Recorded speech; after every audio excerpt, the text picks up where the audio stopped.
I just need a little bit of room for my coffee. Oh, shit. Thank you. That's it. Yeah. Thank you, Mitch. All right, guys. I'm gonna make a quick couple statements just to, help you guys out. First of all, let me say that was a lot of fun to be out there. It's good to be back out there. Because we split the practice, a couple guys cramped up a little bit, so I actually got to take some reps, so that was good. Highlight film coming out soon, so you'll see it. But no, it was great to be back out there. Very grateful for all the guys and the hard work they put in the summer to put them in this position. So it was really a lot of fun to be out there. As you guys all know, unfortunately, Bob Wager resigned earlier this week. So really grateful for him for the time he spent here. Unfortunate situation. I know he took responsibility for it, and I appreciate him for doing that. Not a lot of men would have handled it the way he did. I don't judge people by their tough moments or worst moments. I always judge them how they respond. I really appreciate him, and I'm thankful for him. I mean, it was a short time, but he brought some recruits here. He brought some of his kids here, so I appreciate him and wish him and his family the best. He's a great coach. I know he'll do great things. And then I know obviously last night, got out a little bit. Some of the guys that weren't there. I was hoping to address that today instead of yesterday, just to keep the focus on the guys. But I do understand you guys have a job to do. So just trying to think of the guys. Brody Tagaloa. Unfortunately, Brody was in a traffic incident, a car accident, a single car accident. Maybe about a couple weeks ago. He's home in California with his family, recuperating. I FaceTimed him last night. And so he's, had a cut to his face, had to have surgery on his knee. We expect him to miss the year, unfortunately. Brody was coming along great, but he's got a bright future, and good things will happen for Brody. So he's with us. He's just home with his family, recuperating post the accident. Jacob Hood, Jacob's just dealing with some chronic ankle stuff. So he's kind of a little bit more in just sort of rehab mode right now. That's why he wasn't there last night. He was meeting with the doctors. Miles Farmer. Miles was suspended to end the summer by us, just for simple things, nothing major, just sort of some of our standards, and was not a member of the 120. So we'll wait and see how that all plays out. And who was it?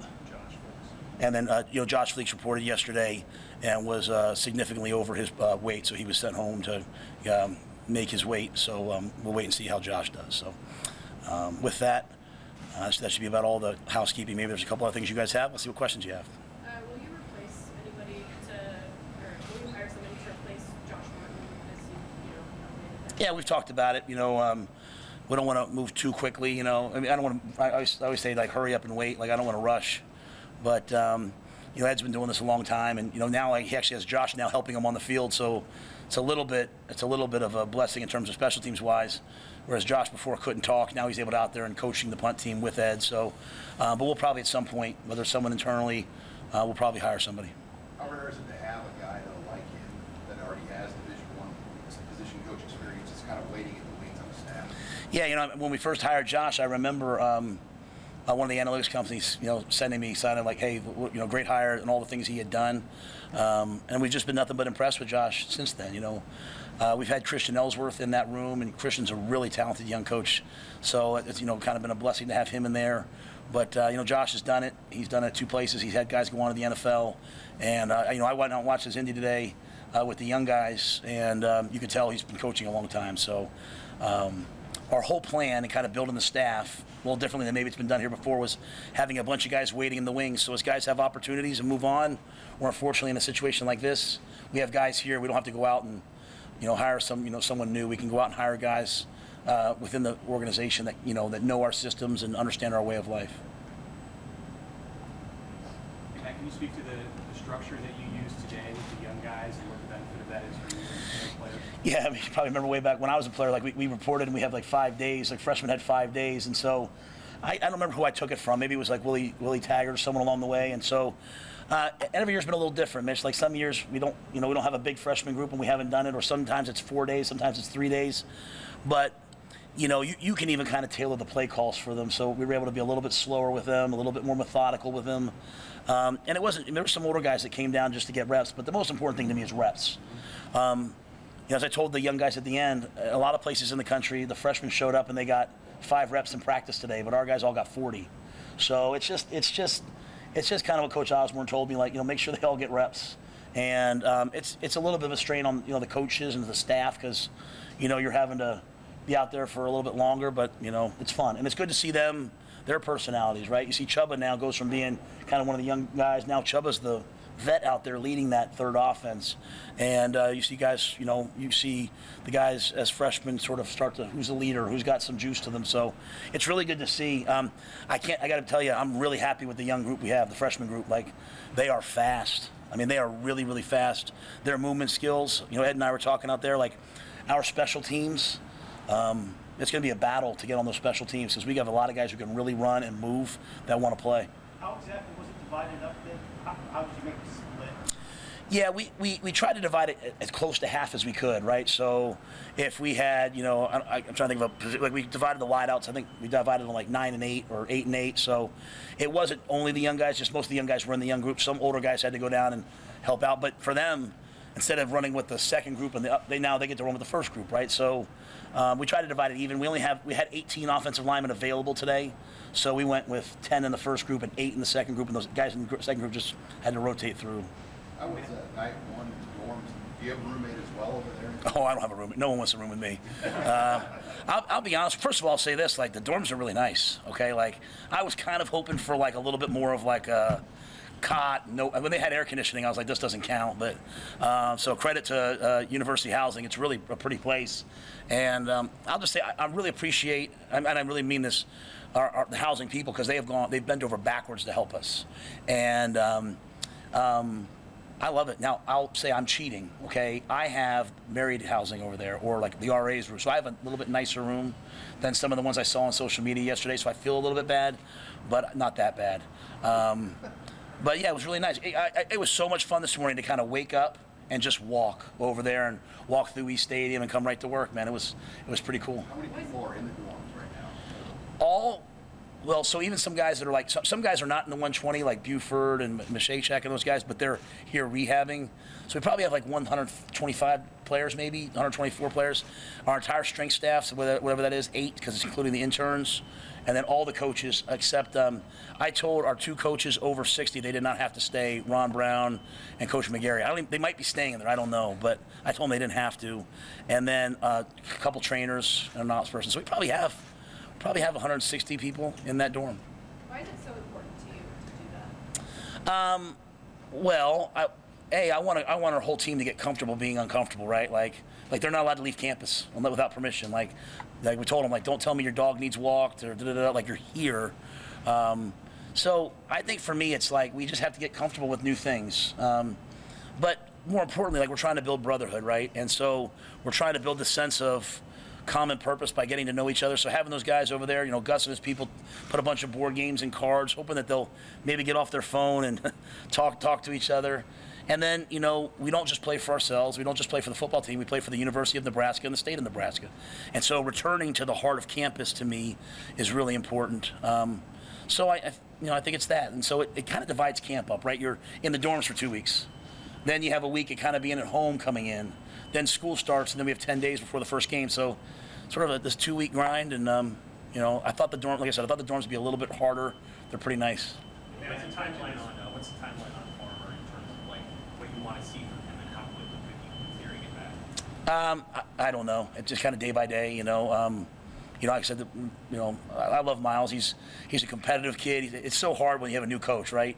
And they have different standards than you're used to. So I get that, right? We've been patient with a lot of guys, We'll see what happens with Miles, right? We'll see what happens, and we'll see. Like I said, the ball's in his court. I mean, would love him to be here, but whatever he wants to do, I respect him as a man. So whatever he decides, I understand. Matt, you mentioned speed before. Is there anything that jumped out at you other than just the speed of the new guys today for the first practice? Yeah, I think that's the one distinguishing, really good characteristic. I mean, they're all. Like I said, they're all. They're getting a lot of reps, and they're probably not used to it. So there's a lot of guys kind of trying to catch their breath. I think they're in pretty good shape. They're pretty knowledgeable. The challenge to them, all young players want to play. The number one thing that keeps young players from playing is their knowledge of the playbook. it slows them down, right? So I begged them at the end of practice, like, this is not my phone, but I was like, this will not help you play. Like, every minute you spend on this phone or playing the game does not help you play. Like, study your playbook. So that's the hardest thing. Like, very few guys will actually do it. Just is what it is, right? Like, so, but the ones who do, there'll be a couple freshmen that'll really buy into it, and they'll study it, and they'll be on a mission to play, and they'll help us, because the young players, we're going to win with the older players, but the young players can help us. Is that your first time on the new grass? Yeah, I walked across it once or twice, but that was my first time to be out there. They did a great job. Even just standing on it, like, it's just how much better it is to stand on it, like landing on it when you fall down. And like I said, the safety they did a great job. Nemaha came in and did it. And Alex and his team here have done a good job of getting the field ready to go. Yeah, so Marcus has a broken bone in his hand that he suffered in the summer, and so we think that they'll take the cast off on Monday, and he'll be splinted and able to practice on Tuesday. So today he did all the movement, running stuff, and then went over with the return to play guys and just ran and stayed in shape. So unfortunate for him, but he'll be back next week. Matt, Nick Henrich was up here, and he said he didn't know if he'd play again after that injury last year. What have you seen from a guy like him to just get back on the field and be a part of it? Yeah, I think Nick has he has a great spirit about him. He plays for the right reasons. He cares about his teammates. Again, I'm one of those coaches. I always kind of focus on like the 4 or 5 guys that are being a problem, and I have to every once in a while stop and look at guys like Nick who are overcoming and doing everything right. So if you ask the team like who leads and who they trust and all those things, they're all going to say Nick. And so it's a lonely road when you tear your ACL. I mean, you kind of wonder, am I ever going to be able to play again, right? Am I ever? And then when you do come back to play, you're always wondering, like, is it going to go again, right? So there's a lot of faith involved. Like, hey, I trust this process will work. I trust the trainers will work. But you're getting up at 5:30 in the morning all winter in the pitch black, walking across campus when it's cold to show up and rehab. So to see him out there is pretty cool, right? To see him out there, and I hope he has a great year. But to me, he's already won because. Again, he went through adversity and he's battled back, and he's got a triumphant spirit, man. I know he inspires guys on our team. And some of the veteran players, the energy and enthusiasm and retention is where you want to be for practice. Oh yeah, I thought they were great. I was really pleased with everything. It's just you can run all summer, but till you put a helmet on and then you take reps. And again, like, we're not standing around very much. There's even in a split team, so there's 60 guys out there, probably 55 guys out there had 2 drills going with 55 guys. So they took reps nonstop. So they were, at the end, they were gassed a little bit, which is good, right? But we were only out there with them for about an hour and 35, 40 minutes. They're so focused. I mean, the older guys here are really focused, and I think they're sick and tired of being sick and tired. You know what I'm saying? Like, as I said to them, like, all we're trying to do is earn the right to walk into Minnesota with confidence. That's all we're trying to earn it. Like, one thing about being in Nebraska, it's a great place, but like, we're all given a lot. Like, people care about us. Like, Trev gives us all this stuff. Like, we have scholarships. Some guys have NIL stuff. We get a lot of stuff, but they don't give you wins. You've got to earn wins. They don't give you wins. That you have to earn wins. And so, I like the way that they have like a sense of like, hey, let's get this done. And let's just talk about today. So I was pleased. I had a lot of fun out there with them today. I really did. One more. Are guys eager to get inside here in their new locker room? I mean, I know that there's delays, and I'm not sure when it's going to happen, but what are the? I had one of them ask me today, hey, Coach, when are we getting in here? I think they know enough not to, they know I'll probably say, like, just worry about, but I've been down there. It's gorgeous. It's like, even in the last week, it's made some real jumps. So, I'm being patient, right? Like, when we move in, we move in. The worst thing in the world would be to move in before it's ready. And, I mean, they're working around the clock to get it done right. So, the rain probably hasn't helped. The rain's been great for the state. I don't know if it's helped us in terms of the turf field and all that stuff. So, we will take the crops over our turf field, though. Let me say that. So, maybe by the end of camp, we'll have guys moved in. I'm anticipating as a coach, I'm anticipating just working out of my office up here until whenever day they tell me to move over. So that's a pretty cool office too. So someone else had something. I'm sorry. I was just going to ask, you've been through first days before. What did today's first day feel like for you personally, and we're in the end of being out there when it's fall camp? Yeah, I was really calm and peaceful today. Like I really felt a sense of like just calm. Like for my, this is for my day one of coaching a team in fall camps, my 4th time being a head coach and having to be day one. These guys are just way further along than, they just understand what we're asking them to do. And the staff has done a great job. Like, Susan's worked every day this summer to get them. And Garrett McGuire didn't go on vacation. He stayed every day this summer. So, like, they're just the team's so much further along in terms of understanding what we're asking that it just made me, I'm not out there having to be a maniac making sure every drill's like, they understand where it's supposed to be. So I just I have to give a lot of credit to the players. I mean, they really worked this summer. And I'll say one thing, I think Billy spoke today, Billy Kemp. Like, he's an edgy, tough, feisty dude. Like, someone wants to jump me and I see Billy, I'm saying, hey, Billy, will you help me out? Like, he's a guy I'm taking into a dark alley with me. But I watch him out there with the players in the summer, and I watch him coach those guys he's always pulling a guy over and saying, hey, let me talk. So our young players are pretty much further along because of the culture of our older players here. And, I really appreciate that. All right, thanks, guys. How am I sick in fall camps? Oh, that is not my phone.